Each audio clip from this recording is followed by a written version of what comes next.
don't ever pray for people to stop hating you, because hatred is a tool that you must desire. An enemy is a tool you must desire for your journey in life. I was in Morocco in January, and we received some of the worst treatment you could ever receive from another country. And it was filled with hate and disgust from their end to us. Not at the beginning. They were nice people at the beginning, up until the point where we had to play them, I think in the semi-finals. Yes, that was when we got the treatment. Now, upon the anger and pain that Morocco diffused into us and all of that, look at all the creators, sports creators in Nigeria, and how they talk about Morocco today. And it just helped me just crack the code and the case. I was like, so you mean after how bad they treated us and how much we were angry at that time, people can still support you even without the apology of the adversary? It made me realize something. You see, when it comes to the role of assignment, when you're supposed to be given a task, skill and excellence is superior to positioning. Whether I put you in a position of hatred or I put you in a position of you are the enemy or whatever, it means nothing as long as you have an excellent spirit. Morocco is a country where after everything they didn't come out to apologize to anybody. In fact, they will see the issue with them being declared winners by AFCON, and yet we still are trying to support them in the World Cup. Not because they are Africans, to be fair, because they don't claim Africa. And you see how people emphasize on how good and creative and how skilled they are as to these people can actually go on to win the World Cup and all of that because of the excellent spirit. So what happened in between? Where as the anger and the pain and the history of what they did, where did it go? It made me realize that hatred, anger, all of those things are just emotions that are fickle. They change based on scenarios. But on the project of assignment, at the role of assignment, when it gets to assignment, superiority of excellence would always trump hatred, whether you like it or not. So hatred is not something you need to avoid or something you need to pray against. It is something that you actually need for the unlocking of your next level. The truth is, you can never experience the full growth or full potential of your life without experiencing the character of hatred. You need it. In fact, you need it more than the good part. Let me give you an analogy. You see, when you hear statements like, or scriptures like, the Lord prepared a table for me in the presence of my enemy. Now, I want this to make sense even to the common unbeliever. So I'm going to use a context outside of scripture. Darkness is evil, and you should always pray darkness to be out of darkness. No, that is small thinking. To actually conquer, through conquering, is the ability to step into the darkness and shine your light so bright that it blinds darkness. If you go to physics, the definition of darkness is the absence of light. The only reason why darkness has power is because light is not present. Just like similar to the way the earth rotates around the sun. When we are at night, it's not that the sun stopped shines light.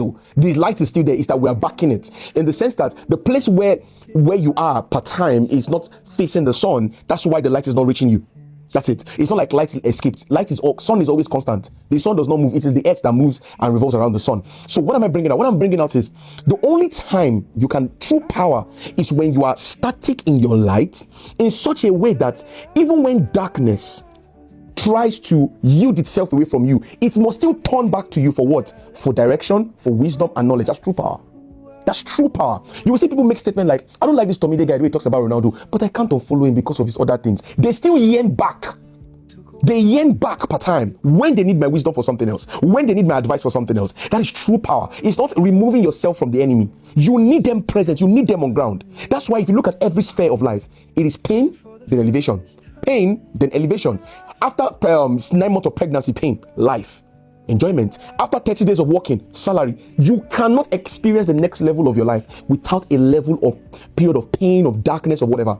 But the presence of light to shine in the darkness is true power.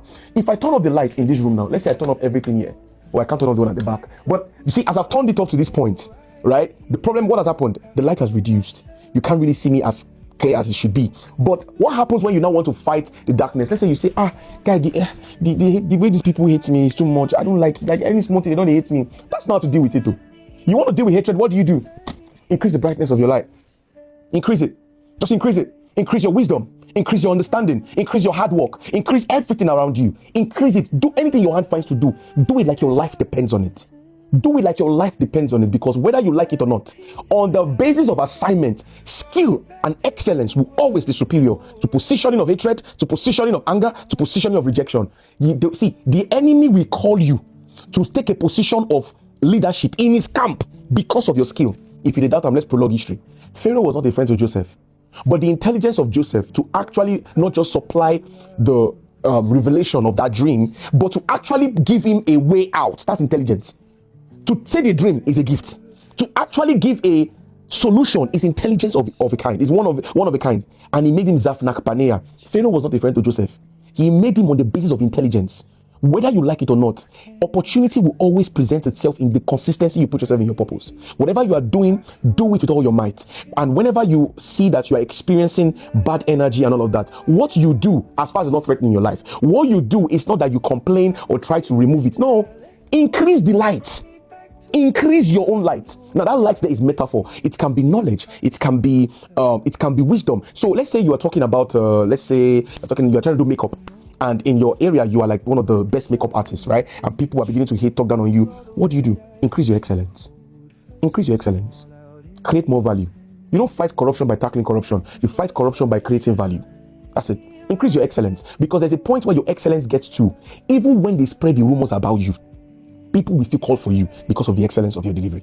That is how life is. So what do you do in the presence of enemies? You sit down and you focus on the table that has been prepared for you. There's nothing like table in the battlefield. Table signifies what? Peace. It signifies family. It signifies covenant. Because in the olden days, back in the days, table, eating a meal with people signifies covenant, signifies bonding. So if the table is prepared for me and there's food on the table in the presence of enemies, it's not that the enemies will be on the table. It's that the enemies are here for war and all of that. But in the midst of the chaos, I've still got peace that makes no sense. I'm present in the battlefield with a table sat. I'm sat like anything, because my light is so bright that I can see the enemy. I can see everything you have planned. I can see what you're after, but you cannot shake me, because my peace does not come from outward within, but comes from within out. It cuts across every sphere in life. It can be social media influencing. It can be anything. That is one of the reasons why when I see the hatred in football, the way it has gotten so crazy that people have turned this Ronaldo Messi thing looking like a cult program. I saw someone that said, don't worry, we'll soon lose relevance. It's not possible.